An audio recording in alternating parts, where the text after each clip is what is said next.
So historically, indigenous voters have supported the Kuomintang or KMT. Why is that, and do you see that changing this election cycle? So I have to say that for indigenous voters, it divided into um, um, it's different age category. They will do the different things. So, for example, for the older generation, they don't really look at the policies to have their voting behaviors.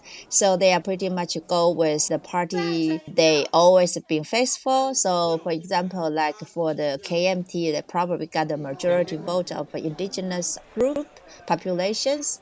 But for younger generation, they're more like to look at the policies. You mentioned that younger voters are considering different issues each time they vote. So, what are those issues this time around? For middle age or younger generation, they really do care about the opportunities for language revitalizations and then cultural rights. More than 50% of indigenous people live in the urban area in the city, so they needed to have a job opportunities, but at the same time, those issues are more like a concern about, by our younger generations. And then the third thing is like the job opportunities and more diverse because in the past, our indigenous people is more like in low end military job and police or in service industrial. But indigenous people were crying or the clan and demanding more opportunities in art industrial and culture industrial. And then, like I said, to performing talent and with international connections. So that is a different thing that is indigenous youth are more focused on.